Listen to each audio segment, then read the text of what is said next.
حاضری کو حضور کے بیٹوں کے صدقے میں اپنی بارگاہ میں آمین آمین ثم آمین۔ خیریت ہیں؟ خیریت ہیں آپ لوگ؟ ماشاءاللہ بہت زیادہ لمبی گفتگو نہیں کرنی ہے، میں نے حضرت سے پہلے ہی بتا دیا تھا کہ بہت کم وقت میں مجھے اپنی بات مکمل کر لینی ہے، لیکن گزارش آپ سے صرف اتنی سی ہے کہ جتنی دیر سنے محبتوں کے ساتھ سننا۔ بے شک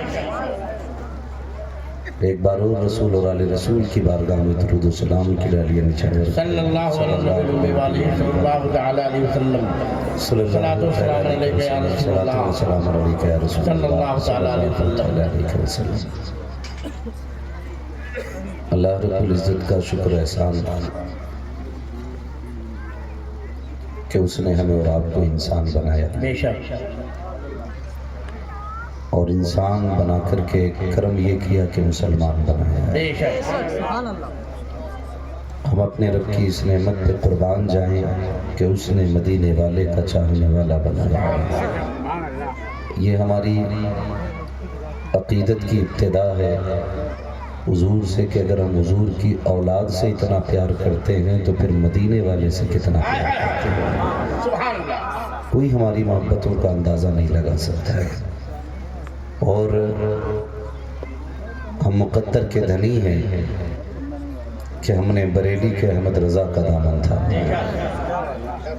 یہ ہماری خوش نصیبی ہے، ورنہ کلمہ پڑھنے والے بھی بہت، ٹوپیاں لگانے والے بھی بہت، دین کا ٹھیکہ لینے والے بھی بہت، لیکن جنت میں سارے جانے والے لوگ نہیں ہیں۔ جنت میں صرف وہی جائیں گے جو مصطفیٰ کا بھی ہوگا اور خود خدا کا بھی ہوگا، اور ہم اس بات پہ ناز کرتے ہیں رب نے بریلی کا احمد رضا ہمیں عطا کیا ہے۔ بے شک مجھے ان لوگوں کے حوالے سے قطعی بات نہیں کرنی ہے جنہیں اعلیٰ حضرت یا مسلک اعلیٰ حضرت سے ذرہ برابر بھی اختلاف ہے، ان سے بس اتنا مشورہ ہے اس جہالت کا جنازہ نکالو، دوبارہ داخلہ لو، اردو پڑھو، پھر امام احمد رضا کو پڑھو۔ بس اتنا سا مشورہ لوگوں کے لیے ہے، ان سے مزید بحث نہ کرنی ہے اور نہ کوئی ان کے حوالے سے بات کہنی ہے۔ ہم تو فخر کرتے ہیں اس بات پہ بریلی کا احمد رضا ہمارا مقدر ہے، مفتی اعظم ہمارا نصیب ہے، تاج الشریعہ ہماری خوش نصیبی ہے، اور میں نے یہ اتنے نام لیے ہیں، یہ نام صرف مولویوں کے نہیں، عاشقوں کے نام ہیں، یہ عاشقوں کے نام ہیں، اور اپنی نسلوں کو یہ بتا کے مرنا جب تک زندہ رہنا بریلی والے کا نام لیتے رہنا، بریلی والے کا نام لیتے رہنا۔ بریلی والے کے نام میں رب نے اتنی برکت رکھی ہے کہ بندہ محتاج ہو کے مر سکتا ہے، فقیر ہو کے مر سکتا ہے، پائج ہو کے مر سکتا ہے، لیکن بریلی والے کا نام لینے والا کبھی بدعقیدہ ہو کے نہیں مر سکتا۔ یہ خاصیت ہے آج بھی، اور یہ بریلی کی کرامت ہے، یہ بریلی شریف کی کرامت ہے۔ جو بریلی شریف سے جڑ جاتا ہے نا، پھر وہ بغداد شریف سے جڑ جایا کرتا ہے، بغداد شریف سے جڑ جایا کرتا ہے۔ بہت تماشے ہوئے، بہت ساری باتیں ہماری قوم میں، نوجوانوں میں سیدھی سیدھی بات کرنے آیا ہوں، نہ مجھے بریلی شریف سے کوئی مہینے میں تنخواہ دی جاتی ہے، اور نہ ہی خوشامد کرنے کی کوئی قیمت دی جاتی ہے، اور نہ ہی مخالفین اعلیٰ حضرت نے میرا کچھ بگاڑا ہے۔ میں تو سیدھی سادھی بات کرنے آیا ہوں۔ ہمیں ہمارے بزرگوں نے یہ شعر بار بار سنایا، تجھ سے اور جنت سے کیا مطلب وہاں بھی دور ہو، ہم رسول اللہ کے، جنت رسول اللہ کی۔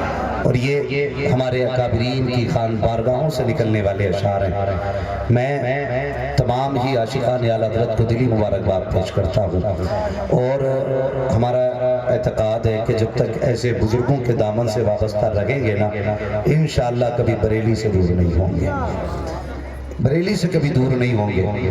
اللہ ہماری عقیدتوں کو سلامت رکھے، ہماری محبتوں کو سلامت رکھے۔ مسلک اعلیٰ حضرت ہی یہ جنت میں لے جانے والا سیدھا راستہ ہے، بس اس کو مضبوطی سے تھامے رکھیے گا۔ اور مسلک اعلیٰ حضرت نظریہ امام احمد رضا کو کہا جاتا ہے، یہ یاد رکھیے گا۔ یہ کئی ساری باتیں ہوتی ہیں، ہمارے نوجوانوں کو بہکایا جاتا ہے۔ اکثر وہ نوجوان جو دلی، ممبئی، پونے وغیرہ رہتے ہیں، انہیں دھیرے دھیرے چوٹ مار کے نہ کچا کرنے کی کوشش کی جاتی ہے، اور کبھی بات آتی ہے بھائی کدھر کے ہیں آپ رہنے والے، بندہ کہتا ہے گونڈا بستی بہرائچ بلرام پور کے۔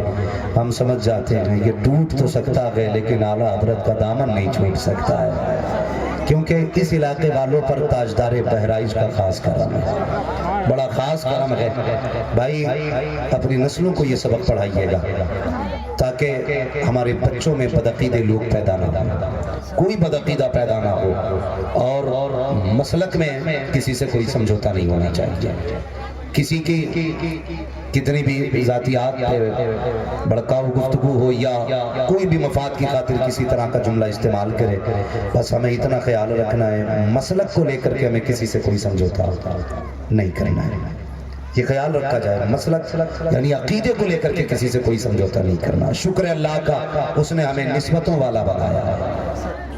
یہ آج عرس یوسفی ہے، ایک بزرگ کا عرس ہے، دو بزرگ مہمان بن کے آئے ہیں، دو بزرگ مہمان بن کے آئے ہیں۔ یہ تو دو وہ بزرگ ہیں جو نظر آ رہے ہیں، ہو سکتا ہے بغداد والا بھی آیا ہو سکتا ہے اجمیر والا بھی آیا ہو، یہ بھی تو ہو سکتا ہے کلیر والا بھی آیا ہو، یہ بھی تو ہو سکتا ہے دیوا شریف والا بھی آیا ہو، یہ بھی ہو سکتا ہے بہرائچ والا آیا ہو۔ خدا کی قسم ان کی طاقت سے بعید نہیں ہے، اگر وہ چاہے تو مدینے والا بھی چل کے آ سکتا ہے، حضور بھی آ سکتے ہیں۔ وہ کہا تھا کسی نے واللہ وہ سن لیں گے، فریاد تو پہنچیں گے، اتنا بھی تو ہو کوئی جو آہ کرے دل سے، حضور کو دل سے پکارا کرے، حضور کو دل سے پکارا کرے، اور عقیدت سچی ہونی چاہیے، عقیدت سچی ہونی چاہیے۔ یہاں جتنے آئے ہو میرے لیے کوئی نہیں آیا ہے، کوئی میرے لیے نہیں آیا ہے، نہ کوئی حضرت کے لیے آیا ہے، نہ کوئی ان علماء کے لیے آیا ہے، اور خود بھی نہیں آئے ہو، بلائے گئے ہو،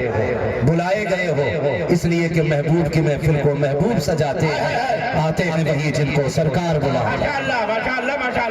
یہاں کوئی اپنی مرضی سے نہیں آئے، بلائے گئے ہیں، اور جو بلائے گئے ہیں نا پھر ادب سے بیٹھے۔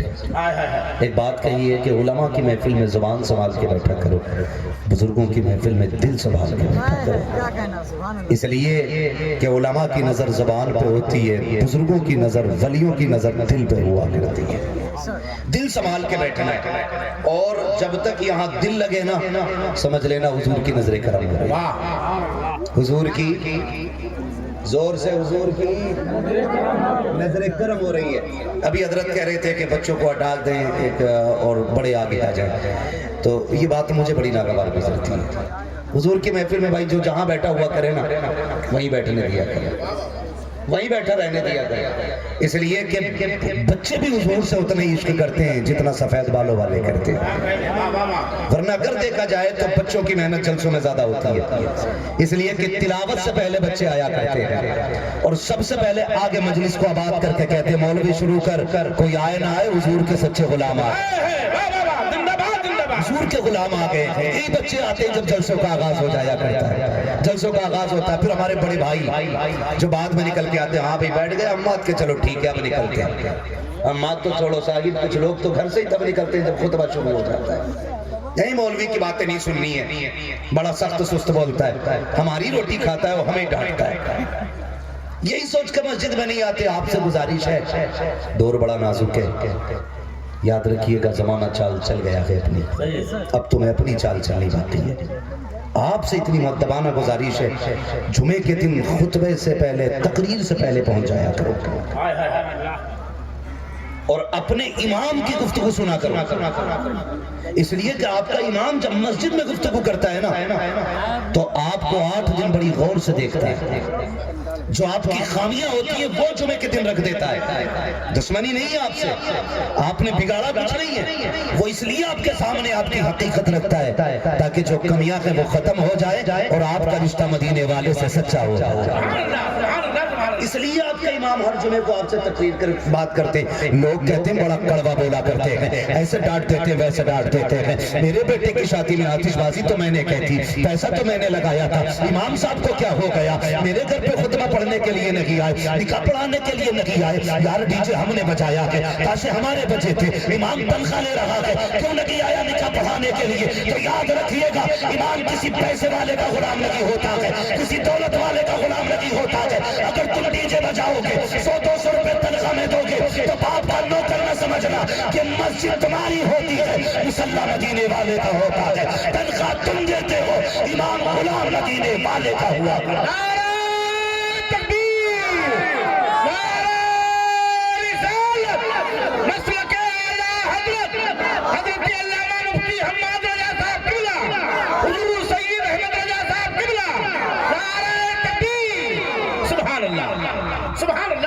کہ بیٹھا کرو مسجد میں ٹائم سے، ان کی باتیں سنا کرو، شاید جو بیماری آپ کے اندر ہو مجھے خبر تک نہ ہو اور میں اپنی بات کہہ کے چلا جاؤں۔ مزاج بھی ایسا ہی ہو گیا، آپ بھی نہ گزارش ہے موضوع دے کے گفتگو کرایا کریں، اس لیے کہ ڈاکٹر کو جب تک پتہ نہ ہو مرض کیا ہے دوا کس چیز کی کرے گا، اور اگر پیٹ میں درد ہو دوا بخار کی دے جائے فائدہ ہونا ہے؟ نہیں۔ بولیں، آپ بھی بولیں نوجوانوں، ہو سکتا ہے فائدہ؟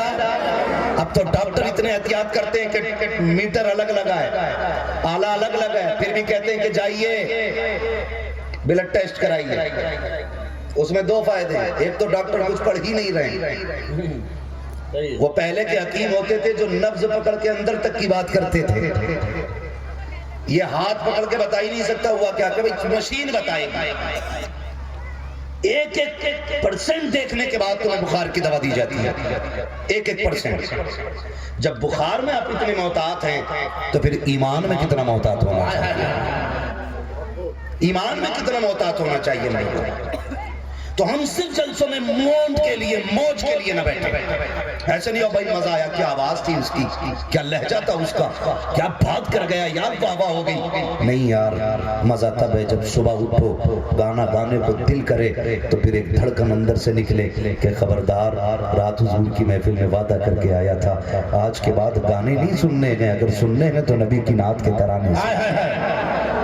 مزہ تب جب دل بدلنے لگے نا پھر مزہ آتا ہے جینے کا۔ جو دنیا جی رہی ہے، پیسے والے بھی مریں گے، غریب بھی مریں گے، لوگ ساری کوئی رہنے کے لیے نہیں آیا۔ قبرستان بھی دیکھا ہوگا نا سب نے، جاتے قبرستان بولے، جاتے ہو تو بولے، ہاں باتیں میری تھوڑی کڑوی رہتی ہیں لیکن میری باتیں میں کوشش یہ کرتا ہوں کہ آپ کا وقت ضائع نہ کروں، میں اپنی گفتگو میں خطبہ بھی زیادہ لمبا نہیں پڑھتا، بیچ میں شاعری بھی زیادہ نہیں کرتا ہوں، کیونکہ میں یہ چاہتا ہوں کہ کچھ بات آپ سے اپنے گھنٹے کے اندر کہہ جاؤں۔ جاتے ہیں کہ نہیں قبرستان؟ جاتے ہیں کہ آپ کی بستی میں کوئی قبرستان کا ایسا دائرہ بنایا گیا کہ اس میں خالی غریب لیٹنے، اس میں خالی امیر لیٹنے؟ بولے نہیں ہے نا ایسا، ساری ایک جگہ لیٹے۔ اور آپ نے یہ بھی دیکھا ہوگا جب کفن دیا جاتا ہے تو ساری سفید لٹھے میں لپٹتے، بولے لپٹتے کہ نہیں؟ یا کسی کے گلے میں ہیرے چاندی جواہرات کے ہار ڈالے جاتے؟ خالی ہاتھ آنا ہے، خالی ہاتھ، زور سے خالی ہاتھ، خالی ہاتھ جانا ہے۔ جب خالی ہاتھ جانا کی ہے نا تو پھر ایک دوڑ لگی ہے، ایک دوڑ لگی ہے، ہر کوئی چاہتا میری بلڈنگ اس سے آگے ہو، میں پیسے میں آگے نکل جاؤں۔ نوجوان کہتا دعا کرتے ہیں حضرت دبئی کا ویزا مل جائے، کیا کرے گا یار، کہ بس 5 سال گزار کے آنا چاہتا ہوں، کیا ملے گا، کہ 5 سال گزار کے آؤں گا نا پھر بس موج آ جائے گی، پیسہ ہوگا، گاڑی ہوگی، بلڈنگ ہوگی، موج کریں گے، عیش کی زندگی ہوگی۔ نادان تو نے یہ تو تمنا کی کاش دبئی کا ویزا مل جائے، ایک بار یہ بھی تو دعا کرا دیتا سید صاحب، دعا کر دیجئے تاکہ حضور کے مدینے کا ویزا لگ جائے، تاکہ آقا کی گلیوں کا ویزا لگ جائے، دعا کر دیجئے اللہ ٹکٹ کا انتظام کر دے۔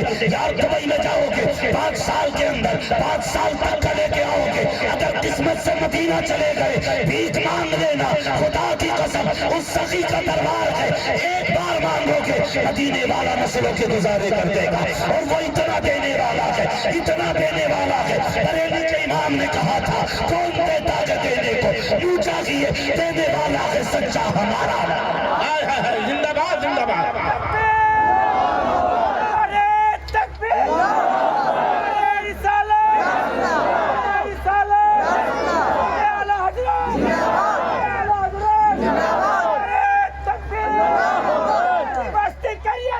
تاج الشریعہ، تاج الشریعہ۔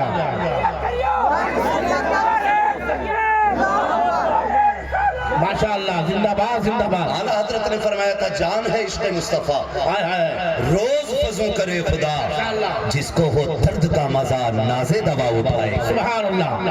حضور کے عشق کا درد پیدا کرو سینوں میں، حضور کے عشق کا درد پیدا کرو، یہ عشق ہی ہے جس نے آدھی رات کو بیٹھا رکھا، یہ عشق حضور کا۔ میں نہیں پوچھوں گا کسے عشق حضور سے، میں جانتا ہوں اگر عشق نہ ہوتا تو ان کی محفل میں بیٹھے ہی نہیں ہوتا، بیٹھے ہی نہیں ہوتا۔ میری مرضی کے بغیر میرے دسترخوان پہ کوئی نہیں آتا ہے، حضور کی مرضی کے بغیر ان کی محفل میں کون آ سکتا ہے، ان کی محفل میں کون آ سکتا ہے؟ ہر آنے والا انشاءاللہ بخشا جائے گا۔ بات یہ نہیں ہے کہ روز جلسے ہو رہے ہیں، بخشے جائیں گے کہ نہیں، محفل بڑی ہے، دولہا بھی بڑا ہے، بخشے تو سارے ہی جانے، بات تب ہے جب بخشش بچا کے رکھی جائے، بخشش بچا کے رکھی جائے، یہ بڑی بات ہوتی ہے۔ بخشے تو جانے ہی ہے اس محفل میں آنے والے، لیکن مزہ تب ہے کہ بخشش بچائی جائے۔ بھائی کسی بندے کو اگر ڈگری مل جائے، کوئی منصب عطا کر دیا جائے، تو منصب کا مل جانا یہ بڑی بات نہیں ہے، منصب کا بچا کے رکھنا بڑی بات ہوتا ہے۔ آئے ہو انشاءاللہ خالی نہیں جانا ہے، چاہے آپ ننگے سری کیوں نہیں بیٹھے ہیں۔ تمہارا ادب بھلے دیکھا نہ جائے یا نہ دیکھا جائے، حضور کی نسبت ضرور دیکھی، حضور کی نسبت ضرور دیکھی جاتی ہے۔ ہرانے والا بخشا جاتا ہے، یہی ہم نے پڑھا ہے، یہی سنا ہے۔ آپ تو جلسہ سننے آئے ہو، یہاں تک فرمایا گیا فرشتے آتے ہیں جاتے ہیں، آخری حصے میں پوچھا جاتا کدھر تھے، جبکہ رب سب جانتا ہے۔ جان پوچھنے کا مطلب لائن بھی نہیں ہوتا ہے، بلکہ کبھی سکھانا بھی مقصود ہوتا ہے، کبھی بتانا بھی مقصود ہوتا ہے۔ کہاں گئے تھے رات کا مالک؟ ایک زمین تھی، وہاں کے ایک خطے میں تیرے محبوب کی باتیں ہو رہی تھی، اس زمین پر گئے تھے۔ رب فرماتا بتاؤ کیا کیا باتیں ہو رہی تھی؟ وہ کہتے مالک تیرے بندے بیٹھے تھے، وہ تو بڑے گناہگار تھے لیکن تیری رحمت کی باتیں کر رہے تھے۔ کوئی کہہ رہا تھا ہمارا رب بڑا کریم ہے، کوئی کہہ رہا تھا اس کی رحمت بڑی وسیع ہے، کوئی کہتا تھا میرے گناہ زیادہ ہے، پھر کوئی کہتا تھا اس کی رحمت گناہ سے بڑی ہے۔ میرے مالک تیرے دوزخ سے ڈرنے کی باتیں ہو رہی تھی، تیری رحمت کے تذکروں میں جنت کی باتیں ہو رہی تھی۔ رب فرماتا کہ بتاؤ تو صحیح، وہ جنت و دوزخ کی بات کر رہے ہیں، کیا انہوں نے جنت و دوزخ کو دیکھا ہے؟ کیا وہ میری جنت کو کبھی دیکھا ہے انہوں نے؟ کیا انہوں نے دوزخ کے شعلوں کو دیکھا ہے؟ فرشتے کہتے ہیں مالک دیکھا تو نہیں ہے۔ پھر انہیں کیسے پتا چلا؟ رب کہتا بتاؤ انہیں کیسے پتا چلا؟ فرشتے کہتے ہیں مالک ایک دیکھنے والے کا کہا مان لیا ہے، پھر دیکھ تجھے ہم نے خدا مان لیا ہے۔ اے میرے مالک تیرے رب نے کہا جنت ہے تو وہ کہہ رہے ہیں کہ ہے، رب نے رب تیرے محبوب نے کہا دوزخ ہے تو وہ کہہ رہے ہیں کہ ہے، رب تیرے محبوب نے یہ کہا ہے کہ دوزخ کی عذاب بڑا سخت